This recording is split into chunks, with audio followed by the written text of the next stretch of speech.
Tu es en terrasse avec un ami. Vous parlez de tout et de rien. Il pose sa main sur la tienne en riant à une blague. Puis, il la retire, comme si de rien n'était. 5 minutes plus tard, il effleure ton épaule pour attirer ton attention. Ton cœur s'emballe. Tu te demandes, est-ce que c'est intentionnel? Est-ce qu'il ressent quelque chose? Ou est-ce juste une habitude? Ce scénario, tu l'as probablement vécu, peut-être même plusieurs fois.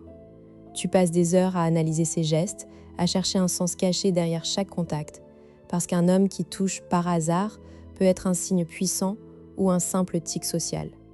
La différence, elle est dans la psychologie du toucher. Dans cette vidéo, tu vas découvrir exactement ce que ces contacts signifient. Tu vas apprendre à distinguer un toucher intentionnel d'un geste anodin. Tu vas comprendre pourquoi certains hommes utilisent le toucher comme un langage secret. Et surtout, tu vas repartir avec 3 techniques concrètes pour décoder ces signaux et y répondre si tu le souhaites. Tout cela basé sur des études scientifiques, notamment la fameuse expérience de Krusko et Wetzel sur l'effet Midas. Pas de théorie vague, des faits. L'idée reçue la plus répandue, c'est que le toucher par hasard est toujours un signe d'intérêt romantique. Les coachs en séduction te disent « s'il te touche, c'est qu'il veut coucher avec toi ». Mais la réalité est plus nuancée. Le toucher peut être un simple réflexe social, une manière de créer du lien sans intention sexuelle. Dans certaines cultures, toucher l'autre en parlant est normal. Dans d'autres, c'est un territoire sensible. Une autre croyance populaire, c'est que si un homme te touche souvent, il est forcément amoureux. Pourtant, la psychologie sociale montre que le toucher peut servir à établir un statut, à tester ta réaction ou même à apaiser son propre stress.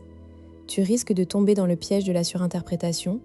Chaque effleurement devient un message, alors qu'il n'en est peut-être rien. Le problème, c'est que sans cadre d'analyse, tu te laisses porter par tes émotions. Tu vois un signe partout ou tu le nies complètement. Les deux sont dangereux. La première option te rend vulnérable à des illusions. La seconde te ferme à de vraies opportunités. Il est temps de sortir de ce flou. Le vrai mécanisme sous-jacent, c'est ce que les chercheurs appellent l'effet Midas, du nom d'une étude menée par Krusko et Wetzel en 1984. Leur expérience était simple. Dans une bibliothèque universitaire, des bibliothécaires touchaient brièvement la main des étudiants en leur rendant leur carte. Ce contact, d'à peine une demi-seconde, augmentait significativement la propension des étudiants à aider ensuite les bibliothécaires. En clair, un toucher minimal crée un lien de confiance et de générosité. Cet effet fonctionne parce que le toucher active des zones cérébrales liées à l'attachement et à la récompense. Quand on touche quelqu'un, l'ocytocine est libérée, favorisant la connexion émotionnelle. Mais attention, l'effet Midas n'est pas un indicateur direct d'amour.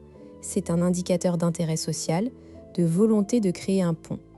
Un homme qui te touche par hasard cherche peut-être simplement à établir un rapport de confiance, pas à déclarer sa flamme. Alors comment faire la différence? Le contexte est tout. Le type de toucher, sa fréquence, sa durée et surtout sa combinaison avec d'autres signes, regard, sourire, langage corporel, donne la clé. Un toucher furtif sur l'épaule, en passant derrière toi, n'a pas le même poids qu'une main posée sur la tienne pendant une conversation intime. C'est ce décodage précis que tu vas apprendre. Prenons un exemple concret. Karim, 34 ans, est architecte à Lyon. Il fréquente le même café tous les matins depuis 3 semaines. Un jour, alors qu'il commande son expresso, la serveuse, Julie, 29 ans, lui rend la monnaie et leurs doigts se frôlent. Il ressent une décharge électrique. Le lendemain, elle lui touche l'avant-bras en lui demandant s'il veut un verre d'eau. Le surlendemain, elle pose sa main sur son épaule pour attirer son attention alors qu'elle parle à un autre client. Karim est perdu. Il se dit « Est-ce qu'elle flirte ou est-ce qu'elle est juste professionnelle ?» Il observe les autres clients. Avec eux, Julie est efficace, mais sans contact physique. Pourtant, elle est souriante avec tout le monde. Un jour, elle glisse un mot dans sa poche. « Tu veux qu'on prenne un verre après le service ?» Avant même de lire la suite, Karim panique. Il n'a pas décodé les signes? En réalité, Julie utilisait le toucher par hasard comme un test. Elle voulait voir sa réaction. Est-ce qu'il se tend? Est-ce qu'il sourit? Est-ce qu'il initie le contact à son tour? C'est ce qu'on appelle le toucher exploratoire. Il ne signifie pas un amour profond, mais un intérêt certain. Si tu ne réponds pas, le toucher cesse. Si tu réponds positivement, en souriant, en le prolongeant, le toucher s'intensifie.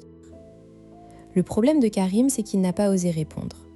Il est resté figé dans l'analyse. Julie a interprété son manque de réaction comme un désintérêt et a cessé de le toucher. Quand elle a finalement passé le mot, c'était par frustration, après 3 semaines d'attente. Karim aurait pu accélérer le processus en rendant le toucher, en posant une main sur son épaule à son tour, ou en verbalisant « Ton contact me fait toujours chaud au cœur ». Mais il n'a pas su. Comment appliquer ces connaissances dans ta vie ? D'abord, observe le schéma. Est-ce que le toucher est répété ? Est-ce qu'il est toujours le même, main, épaule, dos, ou varie-t-il ? Un toucher qui évolue, de la main au bras, puis au dos, indique un intérêt croissant. Ensuite, regarde le contexte. Est-ce que vous êtes seul ou en groupe ? En privé, le toucher est plus significatif qu'en public. Ensuite, écoute ton intuition. Si tu te sens observé après un contact, c'est qu'il attend une réaction. Ne la sous-estime pas.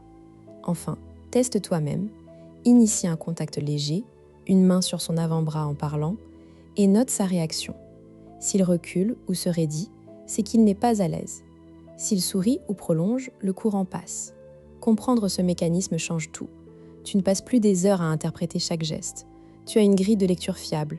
Tu peux identifier rapidement si un homme est simplement amical ou s'il y a un intérêt plus profond. Tu gagnes en confiance parce que tu sais quoi regarder. Et surtout, tu peux agir, répondre au non en connaissance de cause. Quand tu maîtrises cette lecture, tu arrêtes de te faire des films. Tu ne tombes plus dans le piège de la surinterprétation, mais tu ne rates pas non plus les vrais signaux. C'est un équilibre que peu de gens ont. Toi, tu l'auras après cette vidéo. Passons à la première technique concrète. Appelons-la le test de réciprocité immédiate. Le principe, la prochaine fois qu'un homme te touche par hasard, rends-lui le contact dans les secondes qui suivent. Par exemple, s'il effleure ton bras en riant, profite du même rire pour lui tapoter le poignet ou l'épaule. Observe sa réaction. Un sourire, un regard prolongé ou un nouveau contact signifie qu'il est ouvert. S'il se détourne ou se fige, c'est qu'il préfère rester dans des limites amicales. Attention, il ne s'agit pas d'un jeu de pouvoir, mais d'une conversation non verbale. Tu peux même verbaliser si tu oses. « Eh, tu es tactile aujourd'hui ? Tout va bien ?» avec un sourire. Cela brise la glace et montre que tu as remarqué. Souvent, l'homme avouera « Ah oui, je suis comme ça avec les gens que j'apprécie ». Tu obtiens une confirmation directe. Si tu veux aller plus loin, utilise la technique dite de l'escalade progressive. Commence par un toucher socialement acceptable, une main sur l'avant-bras en parlant. Si la personne répond bien, passe à l'épaule, puis au dos, puis au contact main dans main. Chaque étape doit être validée par une réaction positive avant de passer à la suivante. Ce n'est pas une course. L'objectif est de créer une complicité. Imaginons que tu sois lors d'un dîner avec Paul, 28 ans, graphiste à Marseille. Il touche ton épaule pour commenter ton plat. Tu lui touches le poignet en répondant « C'est vrai que c'est bon ». Il sourit. 10 minutes plus tard, il pose sa main sur la tienne en parlant de son travail. Tu ne retires pas la tienne. Tu la laisses et tu tournes ta paume vers le haut, un signe d'ouverture. Il entrelace ses doigts avec les tiens. Le contact est établi, sans un mot. Cette méthode fonctionne parce qu'elle respecte le rythme de l'autre. En imitant et en validant chaque avancée, tu construis une confiance mutuelle. Si à un moment l'autre recule, tu marques une pause et tu reviens à un contact moins intime. L'important est de ne jamais forcer. Troisième technique, le décodage du contexte. Avant d'interpréter un toucher, analyse le contexte social. Si l'homme est en groupe, s'il touche tout le monde de la même façon, c'est probablement un style de communication général. Mais si tu remarques qu'il te touche plus que les autres, ou différemment, plus long, plus doux, c'est un indice d'intérêt personnel. Note aussi la direction du toucher. Une main posée sur le genou est plus intime qu'une main sur l'épaule. Par exemple, lors d'une soirée entre amis, observe. Est-ce qu'il s'assied toujours près de toi ? Est-ce qu'il trouve des excuses pour te frôler en passant ? Est-ce qu'il te touche uniquement quand vous êtes seul ou aussi devant les autres ? Ces variations te donnent des indices précieux. Prends un carnet mental et après la soirée, note les faits objectifs, pas les émotions. Avec 3 ou 4 observations, tu auras une tendance claire. Tu pourrais objecter Mais s'il est timide, il va peut-être me toucher par hasard sans rien oser de plus. C'est vrai, la timidité peut rendre le toucher plus rare ou plus furtif. Dans ce cas, le test de réciprocité est crucial. Si tu lui rends son toucher, un homme timide rougira ou sourira nerveusement. Il ne reculera pas, mais il sera gêné. C'est bon signe. À toi de créer un espace sécurisant, verbalise un compliment ou une blague pour le mettre à l'aise. Autre objection, et si je me trompe et qu'il n'est pas intéressé, je vais passer pour une idiote. Non, répondre à un toucher par un autre toucher est socialement acceptable dans la plupart des cultures françaises. Si tu as un doute, choisis un toucher très neutre, avant-bras. Le pire qui puisse arriver, c'est qu'il retire sa main. Et là, tu sais que le courant ne passe pas. Tu n'auras pas perdu grand-chose et tu auras gagné en clarté. L'incertitude est plus coûteuse qu'une réponse négative. Pour terminer, souviens-toi de Karim et Julie. Lui qui analysait sans agir, elle qui a fini par prendre les devants. Le toucher par hasard est un langage. Si tu l'ignores ou le redoutes, tu passes à côté de connexions réelles.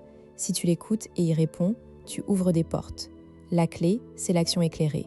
Maintenant que tu sais comment décoder ces contacts, à toi de jouer. La prochaine fois qu'un homme te touche par hasard, ne reste pas passive. Observe, teste et réponds si tu le souhaites.